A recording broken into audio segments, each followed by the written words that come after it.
Praise the lord. ప్రభునందు ప్రియులారా, బాగున్నారా? దేవుని యొక్క పరిశుద్ధ నామమును బట్టి మరొకసారి మీ అందరినీ ప్రేమపూర్వకంగా ఆహ్వానిస్తున్నాను. ఈ కృపావార్త ఛానల్లో మీరు అనుదినము చూస్తున్న దేవుని యొక్క వాక్యాన్ని బట్టి మీరు బలం పొందుకుంటున్నారని, అలాగనే మా కోసం ప్రార్థన చేస్తున్నారని మిమ్మల్ని బట్టి నేను సంతోషిస్తూ దేవునికి కృతజ్ఞతలు చెల్లిస్తున్నాను. ఈ రోజున రండి దేవుని యొక్క వాక్యంలో నుండి ఒక చక్కటి వాక్యాన్ని ధ్యానం చేసుకుందాం. యోహాను సువార్త 15వ అధ్యాయము. మరి అందరికీ చాలామంది దేవుని పిల్లలకి ఇష్టమైన వాక్యం ఇది. ఎందరికో మరి ప్రేరణ, మరి అలాగనే స్థిరపరిచే మంచి వాక్యం అనండి. ఏమంటే, నేను నిజమైన ద్రాక్షవల్లిని, నా తండ్రి వ్యవసాయకుడు. నాలో ఫలింపని ప్రతి తీగను ఆయన తీసి పారవేయును. ఫలించు ప్రతి తీగను మరి ఎక్కువగా ఫలింపవలనని దానిలో పనికిరాని తీగలను తీసివేయును. దేవుడి వాక్యము ద్వారా మనతో మాట్లాడను గాక. దేవుని యొక్క వాక్యం ఏం చెప్తుందంటే, మనం ఫలించాలని ప్రభు కోరుకుంటున్నారు. మనం బహుగా ఫలించాలని కోరుకుంటున్నారు. ఇందులో 8వ వచనం, మీరు బహుగా ఫలించుట వలన నా తండ్రి మహిమపరచబడును, అటువలనే మీరు నా శిష్యులగుదురు అని ప్రభు చెప్తున్నారు. మనం బహుగా ఫలించాలని ప్రభు కోరుకుంటున్నారు. మనం బహుగా ఫలించాలంటే ఏం చేయాలంటే మొదటిగా మనము ఆ యొక్క వ్యవసాయదారుడికి, అనగా ముందే చెప్పారు కదా, నేను నిజమైన ద్రాక్షవల్లిని, నా తండ్రి వ్యవసాయకుడు. ఏ వ్యవసాయకుడైతే ఉన్నారో ఆ తండ్రికి మనలను మనం అప్పగించుకోవాలి. రైతుకి ఒక చెట్టు అప్పగించుకోవాలి. వైద్యుడికి ఒక రోగగ్రస్తుడు అప్పగించుకోవాలి. అలాగ అప్పగించుకున్నప్పుడు ఆ రోగగ్రస్తుడిలోని ఏదైనా ఉంటే దానిని తీసి పారవేస్తాడు. మరి అపెండిక్సైటిస్ అని, మరి కడుపు నొప్పి ఉండేది ఒక సహోదరుడికి. ఆ సహోదరుడు మరి ఆ యొక్క బలహీనత వచ్చినప్పుడల్లా చాలా తీవ్రమైన బాధపడేవాడు. ఆ బాధను బట్టి నేలను పడి దొర్లేవాడు. మరి వాంతులు అయిపోయేవి. ఆ నొప్పికి తట్టుకోలేకపోయేవాడు. అప్పుడు వెంటనే హాస్పిటల్ తీసుకెళ్తే మరి ఆ సెరైన్లు ఎక్కించేవాళ్ళు. మరి ఆ తర్వాత తెలుసుకోగా ఆయనకి ఈ అపెండిక్స్ అనే మరి బాధ ఉందని తెలిసింది. తర్వాత ఆయన్ని ఆపరేషన్కి తీసుకెళ్ళారు. ఆపరేషన్ తీసుకుని వెళ్ళి, ఇదిగో ఆయన పేగుల్లోని ఒక పనికిరాని ఇంత ఎక్స్ట్రా పేగు మరి ఉంది, మరి పనికిరాని ఒక అవయవము ఉంది.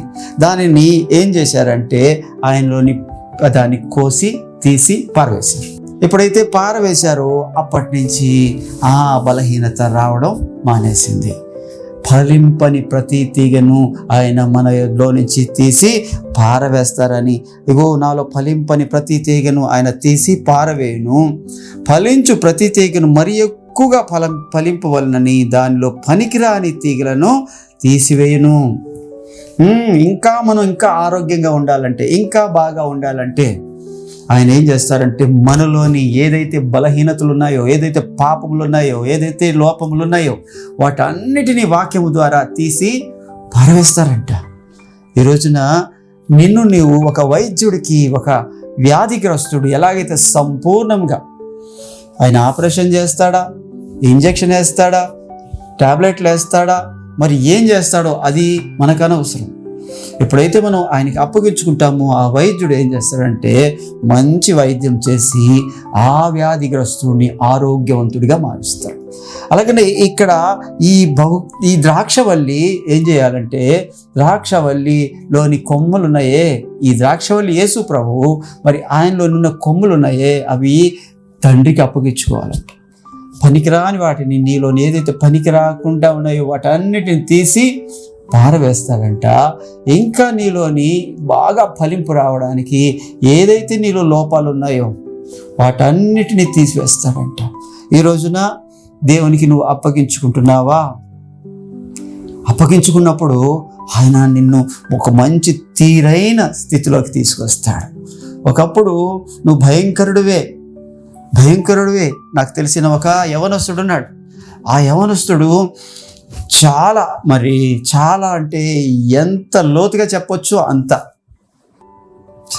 ఏమంటారు, ఆ మత్తు పదార్థాలు లేక డ్రగ్స్ తీసుకునేవాడు. చాలామందికి ఆ బ్లేడ్ని నాలుక కింద పెట్టుకొని తిరిగేవాడు. ఎవరిని ఏదైనా గొడవ వస్తే ఇలాగనేవాడు. ముఖం మీద అంటాడు, మరి మెడ మీద అంటాడు, మరి ఎక్కడ అంటాడో తెలియదు. చాలా భయంకరుడు. ఎప్పుడు మత్తులోనే తూలుతుండేవాడు, ఎప్పుడు గంజాయి తాగేవాడు, ఎప్పుడు కూడా పెద్ద కంఠకుడిగా ఒక ముళ్ళుగా ఉండేవాడు ప్రజలకి. అలాంటి ప్రజలకి ముళ్ళుగా ఉండేవాడిని దేవుడు ఏం చేశాడంటే మరి పట్టుకున్నాడు, వాక్యము ద్వారా పట్టుకున్నాడు. మరి ఆయనకు ఒక రోజున గొప్ప శోధన శ్రమ వచ్చింది ఆయన జీవితంలో. వచ్చినప్పుడు ఆ శోధన శ్రమలోని దేవుడు ఆయన దర్శించాడు. ఇగో ఆయనకే మరి అలాంటి కష్టం వచ్చింది. ఇలాంటి కంటకుడిని విడిచిపెడతారా? మరి ఇలాంటి ఇంకొకడు ఉంటాడు కదా, అటు గొడవ వస్తుంది కదా. అలాగే వచ్చింది. వచ్చినప్పుడు ఈయన ప్రాణాలు పోయే స్థితి వచ్చింది. అప్పుడు ఆయన ఏదైతే మరి వైద్యానికి తీసుకెళ్లారో అక్కడ మరి కొంతమంది ప్రార్థనల ద్వారా, కొంతమంది దైవ సేవకుల మరి వాక్యము ద్వారా ఆయన మార్పు చెందడం మొదలుపెట్టాడు. మరి ఆయన కోలుకోవడానికి చాలా కాలం పట్టింది. ఆయన మంచం ఎక్కినప్పుడు మరి భక్తిహీనుడు, మంచం దిగినప్పుడు భక్తిపరుడిగా మారాడు. అంటే దేవుని యొక్క వాక్యం చెప్తుందంటే ఫలింపని ప్రతి తీగను ఇంకా బాగా ఫలించాలని ఏదైతే నీలోని లోపముందో, ఏదైతే పాపముందో వాటన్నిటిని తీస్తాడు. ఒక్కొక్కసారి తీయడానికి ఆయన ఇలాంటి సోదరికి కూడా మనల్ని అప్పగిస్తాడు. నీ పాపాన్ని నువ్వు విడిచిపెట్టవా? అయితే విడిచిపెట్టేలాగా చేసే దేవుడు మనకున్నాడు. ఎందుకనంటే మనది ఈ లోక సంబంధమైన మిడిమిడి జ్ఞానం, ఆయన పరలోక సంబంధి, పైనుంచి వచ్చే జ్ఞానం అయింది. ఆయనే మహాజ్ఞానము. ఎవరికైనా జ్ఞానం కొదువై ఉంటే ఆయనను అడిగితే ఆయన అందరికీ సమృద్ధిగా, ఎవరిని గద్దించకుండా ధారాళంగా దయచేసేవాడు. బుద్ధి జ్ఞానముల సర్వ సంపద ఆయనలోని ఇమిడి ఉంది, ఆయనలో గుప్తమై ఉంది. అలాంటి జ్ఞానవంతుడి దగ్గర మన కుప్పి గంతులు, మరి కోతి గంతులు పనికిరావు. మనల్ని మార్చడానికి ఆయన మరి అప్పుడప్పుడు మనల్ని అప్పగిస్తూ ఉంటాడు. ఇశ్రాయేలుని మార్చడానికి కొంతకాలం శత్రువులకి అప్పగిస్తాడు. మళ్ళీ అదే దేవుడు మర్ర పెట్టినప్పుడు న్యాయాధిపతులను లేపి మరలా వాళ్ళని విడిపించుకొని తీసుకొచ్చేవాడు. ఈ రోజున దేవుడు నీతో మాట్లాడుతున్నాడు. పనికిరాని ప్రతి తీగను నీలో నుండి తీసి పారవేసే దేవుడుగా ఉన్నాడు. పనికొచ్చే దానిని మరింకా బాగా పనికి రావాలని వాటిలో ఫలింపని ప్రతి తీగను తీసివేయడానికి ప్రభు ఇష్టపడుతున్నాడు. అలాగనే ద్రాక్షావల్లిలో నువ్వు నిలిచి ఉండాలని కోరుకుంటున్నాడు. నువ్వు ద్రాక్షావల్లిలో నిలిచి ఉంటేనే కానీ మీరు ఫలించలేరు. ఒక్కొక్కసారి దేవుని విడిచిపెట్టి వెళ్తూ ఉంటాం. నేను ఇక్కడ వచ్చి ఏమి సాధించలేకపోతున్నాను, సంపాదించలేకపోతున్నాను, నా సొంత ప్రయత్నంతో, నా సొంత కష్టంతో, నా సొంత తెలివితేటలతో అంటూ కొంతమంది దేవుణ్ణి విడిచిపెట్టి వెళ్తూ ఉంటారు.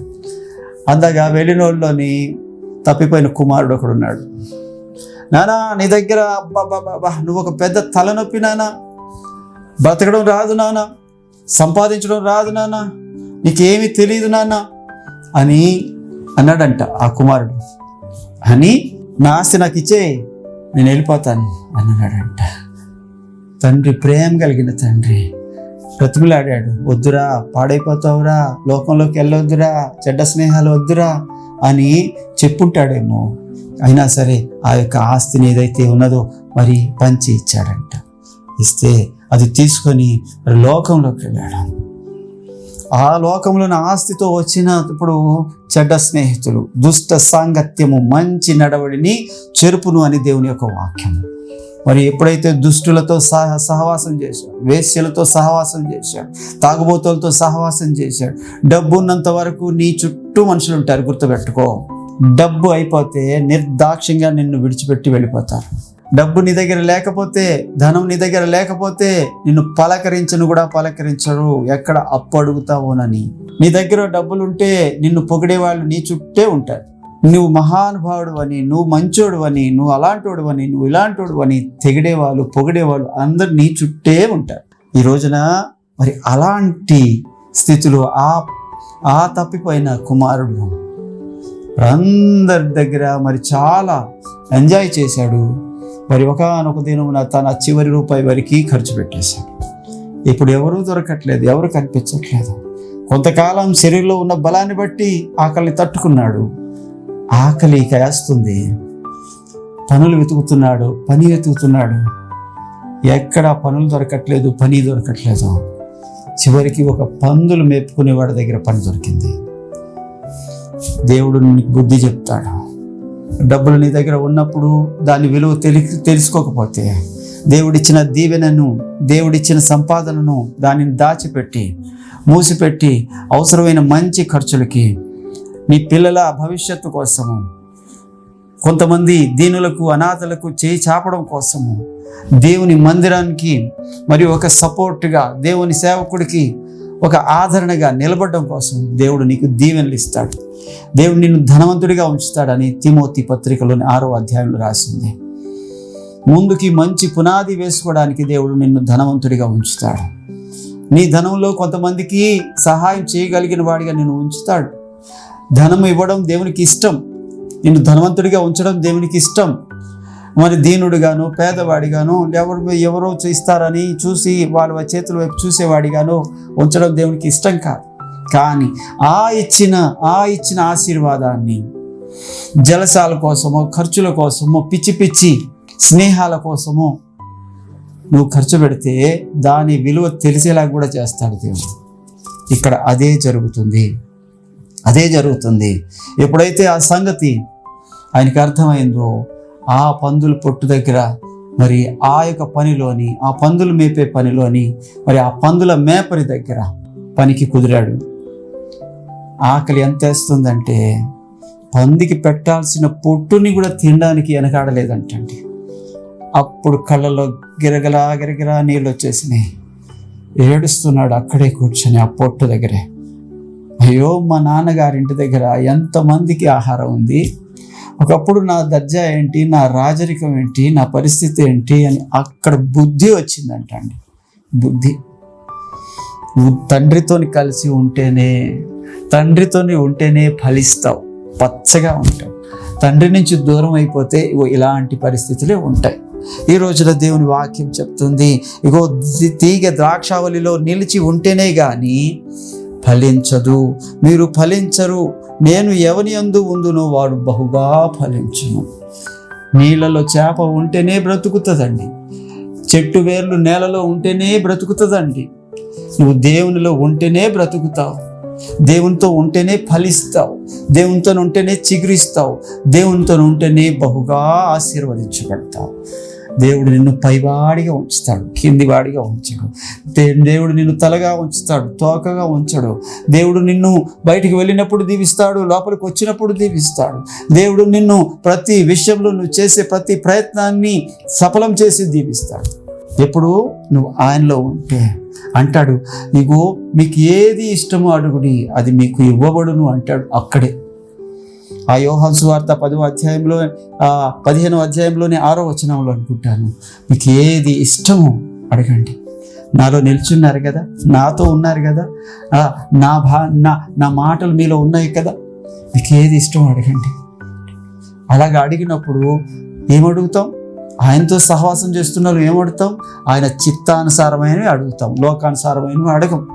మీరు నా చిత్తానుసారమైనవి మీరు చేస్తున్నారు కాబట్టి, నా చిత్తానుసారమైనవి మీరు అడుగుతున్నారు కాబట్టి నేను తప్పక దయచేస్తానని చెప్తున్న దేవుడినా.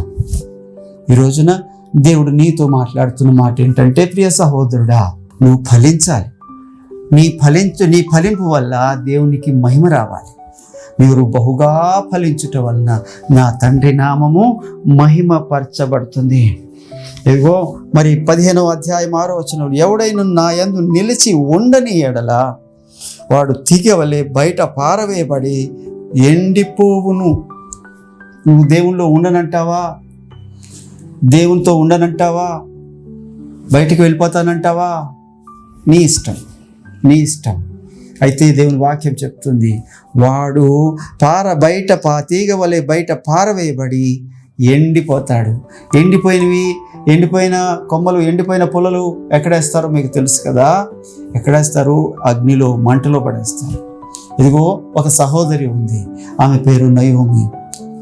ఆమెకు మరి బెత్లెహేము అనబడే మరి రొట్టెల ఇల్లు అనబడే మరి స్థలంలో మంచిగా ఉన్న ఆ కాలంలో అక్కడ ఎందుకో దేవుడు కరువు పంపించాడు. ఆ కరువును బట్టి ఆమె ఆ రొట్టెల ఇంటిని కొంతకాలము దేవుడు దర్శిస్తాడని, దేవుడు ఇస్తాడన్న నిరీక్షణ లేకుండా దేవుని విడిచిపెట్టి వెళ్ళిందంట. విడిచిపెట్టి వెళ్ళడం వల్ల మరి వెళ్ళిన ఆ స్థలంలో తన భర్తను తీసుకొని వెళ్ళింది, తన 2 కుమారులను తీసుకొని వెళ్ళింది. అక్కడ మోయాబు అనే ప్రాంతంలో మరి ఆ 2 కుమారులకి చక్కగా వివాహం చేసింది. బాగున్నాయి, మంచి పని చేశాను నేను, ఆ రొట్టెలు విడిచిపెట్టి వచ్చాను, ఈ మోయాబులో బాగుంది, హాయిగా ఉంది అనుకుంటున్నప్పుడు భర్త గారు చనిపోయారు. ఇంకాస్త ముందుకు వెళ్తే కుమారులు చనిపోయారు. కిల్యోను మహలోను ఇద్దరూ చనిపోయారు. దేవుని యొక్క బయట పారవేయబడి ఎండిపోయింది జీవితం. తన యొక్క కోడళ్ళు విధవరాలైపోయారు, ఆమె విధవరాలైపోయింది. ఏదైతే బాగుంటుంది, పచ్చగా ఉంటుంది, చక్కగా ఉంటుంది అనుకున్నాడు, ఎవరైతే ఇక్కడి నుంచి వెళ్ళారో మరి ఆ 3 చనిపోయారు. తను మాత్రం 3గా మిగిలిపోయింది. ఇక చెప్తుంది, అమ్మల్లారా మీరు మీ ఇంటికి వెళ్ళిపోండి, నేను నా దేశానికి వెళ్ళిపోయాను. ఇదిగో నా దేశంలో దేవుడు దర్శించాడు, అక్కడ చక్కగా సమృద్ధి ఉంది, అది విడిచిపెట్టి నేను ఇక్కడికి వచ్చాను, నేనేదో సాధించాను. ఎప్పుడైతే నువ్వు తీగ ద్రాక్షవల్లిలో ఉంటేనే, నువ్వు దేవుని మందిరంలో ఉంటేనే, నువ్వు దేవుని వాక్యంలో ఉంటేనే, నువ్వు బోధలో ఉంటేనే, నువ్వు భయము భక్తిలో ఉంటేనే నువ్వు బహుగా ఫలిస్తావు సుమా. నువ్వు ప్రార్థన, నీ మోకాళ్ళ ప్రార్థనలో ఫలిస్తావు, వాక్యములో ధ్యానంలో ఫలిస్తావు. కానీ అది విడిచిపెట్టి ప్రయాసపడి ఫలించాలని పరుగులు తీస్తే దేవుని పక్కన పెట్టిన పరుగు ఏది కూడా అక్కడ వరకు పరిగెత్తలేరు. దేవునితో కలిసి దేవునిలో నీలో నింపుకొని పరిగెత్తే పరుగు దేవుడు సఫలపరుస్తాడు. అలాంటివి ఈ మధ్యకాలంలో నేను చాలా చూస్తున్నాను. ఇగో జమీమా అనే ఒక అమ్మాయి గురించి, మరి అలాగనే ఇంకొక అబ్బాయి గురించి, మరి ఆ యొక్క క్రికెట్లోని వాళ్ళు గెలిచిన బట్టి ఇగో ఒక ఆయన అయితే మరి వికలాంగుడు దేవుణ్ణి ఆరాధించుకుంటూ వెళ్ళి మరి బలవంతుడి చేతితోని మరి చేతులు కలిపి ఆయన్ని మరి ఓడించడం మనం చూసినప్పుడు ఆయన దేవుణ్ణి ఆరాధించడం కనిపిస్తుంది. ఇవన్నిటినీ మనం చూస్తున్నాం. ఇట్లా ఈ రోజున తీగ ద్రాక్షవల్లిలో నిలిచి ఉంటేనే ఫలిస్తుంది. నీవు ఇంకా ఫలించాలని నీలో పనికిరాని తీగలని తీసేస్తాడు. ఇంకా బహుగా ఫలించాలని నీలో ఉన్న ప్రతి లోపాన్ని, పాపాన్ని, శాపాన్ని తీసేస్తాడు. ఆయన నిన్ను ఆశీర్వదిస్తాడు. ఆశీర్వదించడం ద్వారా చూడండి 15వ అధ్యాయంలో 16వ వచనంలో ఒక మాట చెప్పి ముగిస్తాను. మీరు నన్ను ఏర్పరచుకొనలేదు, మీరు నా పేరిట తండ్రిని ఏమీ అడుగుదురో అది ఆయన మీకు అనుగ్రహించినట్లు మీరు వెళ్ళి ఫలించుటకును మీ ఫలము నిలిచి ఉండుటకును నేనే మిమ్మల్ని ఏర్పరచుకొని నియమించి తిని. దేవునికి మహిమ కలుగునుగా. మనం ఫలించడానికి, మన ఫలములు నిలిచి ఉండడానికి, మనకు అనేకుల ఎదుట సాక్షులుగా జీవించడానికి దేవుడు మనల్ని ఏర్పరచుకొని నియమించాడంటండి. ప్రియులారా, పరిశుద్ధులారా, దేవుడు మీతో మాట్లాడుతున్నారు. కష్టాలు వస్తాయండి, బాధలు వస్తాయి, శ్రమలు వస్తాయి, కానీ ఏది కూడా పర్మనెంట్గా ఉండవు. గుర్తుపెట్టుకోండి, ఏది కూడా ఉండిపోదండి. ఇగో చీకటి వస్తుంది, రాత్రి వెళ్ళబుచ్చుతుంది, అయినా సరే తెల్లవారి సంతోషం కలుగుతుంది. రాత్రి కన్నీరు ఉండొచ్చేమో, నీ దిండు తడిసిపోవచ్చేమో, నీ చెంపలు తడిసిపోవచ్చేమో, కానీ ఒకటి గుర్తుపెట్టుకో, ఆ చీకటి, ఆ రాత్రి, ఆ కన్నీరు నీ దగ్గర ఉండదు. వెలుగు సూర్యుడు, నీతి సూర్యుడు వస్తున్నాడు. ఆయన వెలుగులోని నీ రెక్కలు మహా మరి ఆరోగ్యాన్ని పొందుకుంటాయి.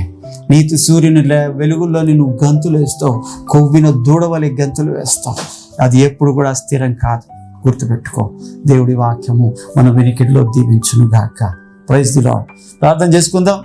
పరిశుద్ధుడా, ప్రేమ నమ్మకం కలిగిన దేవానికి స్తోత్రాలు నాయన. ఈ యొక్క మంచి సమయంలో ప్రభువా, మరి నాయన నాయనా నేను నిజమైన ద్రాక్షావల్లిని, నా తండ్రి వ్యవసాయకుడు అని ప్రభువా నీలో నిలిచి ఉండాలని, ప్రభువా పనికిరాని ప్రతి తీగను మీరు తీసివేస్తారని, ఇంకా బహుగా ఫలించాలని, మాలో పనికి మాలిన వాటిని తీసివేస్తారని ఎంత చక్కటి మాటల చేత మమ్మల్ని దర్శించారో, దీవించారు. అందుని బట్టి నిన్ను స్తుతిస్తున్నాం ప్రభువా.